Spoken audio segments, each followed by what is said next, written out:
Assalamualaikum warahmatullahi wabarakatuh.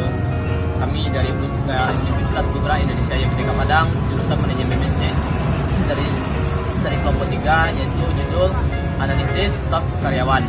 Ya, dosen penampung Bapak Rahmatullah Pratama, SE MM.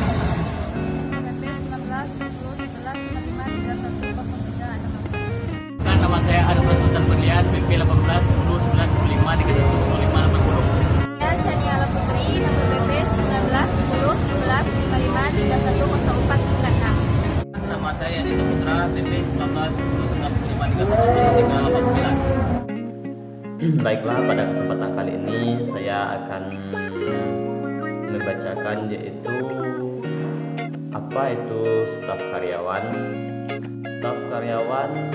Staf merupakan salah satu fungsi manajemen berupa penyusunan personal. Ada salah satu organisasi contohnya merekrut tenaga kerja, pendekatannya sampai dengan usaha agar setiap tenaga kerja memberikan daya guna yang maksimal bagi organisasi.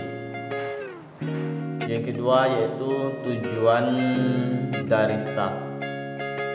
Starting merupakan fungsi manajemen hampir sama dengan organisasi organizing, namun fungsinya berfokus untuk mendapatkan sumber daya perusahaan di tempat yang paling sesuai dengan badannya.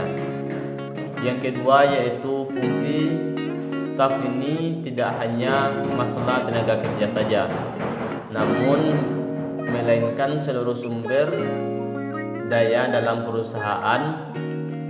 Hal itu termasuk peralatan investasi maupun sumber daya lainnya. Yang ketiga yaitu staf sangat penting dilakukan agar definisi yang ada di dalam perusahaan tersebut dapat dipenuhi kebutuhannya secara karyawan. 1. Penarikan rekrutmen. Penarikan adalah aktivitas atau proses yang dilakukan oleh perusahaan dalam memenuhi proses staffing untuk mencari atau mendapatkan karyawan yang kemampuan dan keterampilannya memenuhi spesifikasi pekerjaan di perusahaan. Dalam proses staffing, pertama kali yang harus dilakukan adalah penarikan rekrutmen. Dalam hal ini, perusahaan harus menetapkan syarat-syarat yang harus dipenuhi oleh para pelamar bila ingin menjadi bagian dari perusahaan tersebut. Proses ini dilakukan sebelum perusahaan melakukan biasanya merupakan daya manusia. Pelaksanaan penarikan biasanya merupakan tanggung jawab divisi HRD, meskipun kadang-kadang digunakan para spesialis proses penarikan yang disebut recruiters. 2. Seleksi. Menurut Matis dan Jackson 2016, seleksi adalah proses pemilihan orang-orang yang memiliki kualifikasi yang dibutuhkan untuk mengisi lowongan pekerjaan di sebuah organisasi. Seleksi merupakan hal kedua yang harus dilakukan oleh perusahaan. Proses ini dimulai kualifikasi yang dibutuhkan untuk mengisi lowongan pekerjaan di sebuah organisasi. Seleksi merupakan hal kedua yang harus dilakukan oleh perusahaan. Proses ini dimulai ketika kumpulan para pelamar yang memenuhi syarat didapatkan melalui penarikan. Proses ini dan waktu sebelum keputusan pengandaian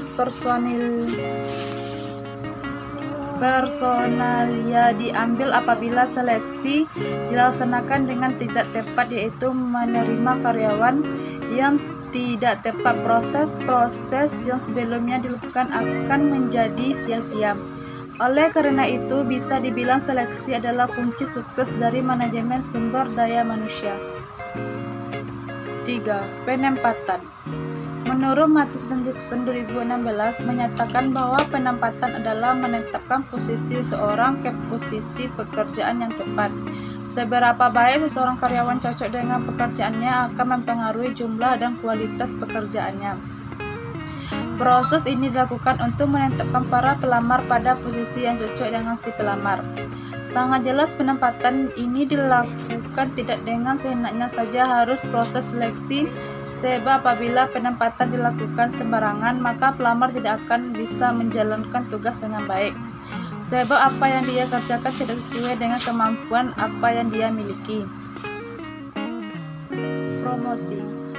Promosi adalah menaikkan jabatan seseorang ke jabatan lain yang memiliki tanggung jawab lebih besar, gaji lebih besar daripada level organisasi yang lebih tinggi. Setiap pegawai mendapatkan promosi karena dipandang sebagai penghargaan atas keberhasilan seorang menunjukkan prestasi kerja yang tinggi dalam menunaikan kewajiban dalam pekerjaan dan jabatan yang dipangkunya. Proses promosi ini dilakukan untuk para karyawan-karyawan yang telah lama bekerja di perusahaan atau karyawan-karyawan yang memiliki. Assalamualaikum warahmatullahi wabarakatuh. Perkenalkan, nama saya Anugerah Sultan Berlian, BP 18 10 11 55 31 05 80. Baiklah, pada kali ini saya akan membacakan slide yang kelima. Transfer. Mutasi atau transfer adalah perpindahan pekerjaan seseorang dalam suatu organisasi yang memiliki tingkat level yang sama dari posisi pekerjaan sebelum mengalami pindah kerja. Proses ini dilakukan agar karyawan tidak bosan dengan pekerjaan yang dia kerjakan saat ini. Dengan adanya langsung tanggung jawab baru yang berbeda, maka tingkat kebosanan karyawan bisa ditekan. Prosesnya juga bisa menambah pengetahuan. Yang keenam, demosi. Demosi adalah penurunan jabatan dalam suatu instansi yang biasa dikarenakan oleh berbagai hal. Contohnya adalah keteledoran dalam bekerja. Demosi, proses ini sangat dihindari oleh para karyawan sebab apabila seseorang karyawan terkena demosi, maka dia akan kehilangan pekerjaannya. Saat ini disebabkan dia akan turun jabatan, status, dan bisa gajinya akan dipotong. 7. Pelatihan dan pengembangan. Pelatihan adalah setiap usaha untuk memperbaiki informasi pekerja pada suatu pekerjaan tertentu yang sedang menjadi tanggung jawabnya, atau suatu pekerjaan yang ada.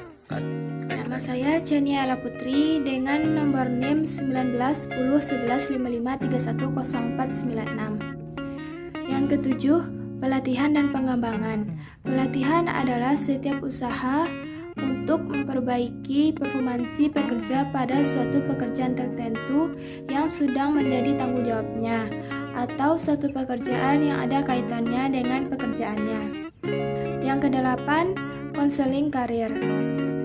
Untuk membantu para karyawan menetapkan sasaran-sasaran karir dan menentukan jalur-jalur karir yang tepat, Departemen SDM bisa menawarkan bimbingan karir. Bimbingan ini hendaknya dilakukan oleh pembimbing yang cakap sebagai sumber saran.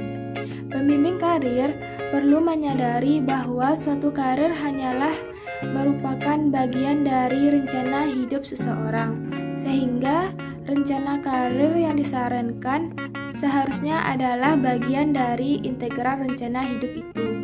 Ini berarti bimbingan karir mencakup penilaian karyawan sendiri. Ada dua manfaat pengembangan karir, yaitu yang pertama, mengembangkan para karyawan. Para karyawan yang dapat dipromosikan perencanaan karir membantu dapat mengembangkan suplai karyawan internal. Yang kedua, menurunkan perputaran karyawan. Perhatian terhadap karir individual akan meningkatkan kesetiaan organisasi dan oleh karena itu menurunkan perputaran karyawan. Baiklah, itulah presentasi dari kelompok kami. Assalamualaikum warahmatullahi wabarakatuh.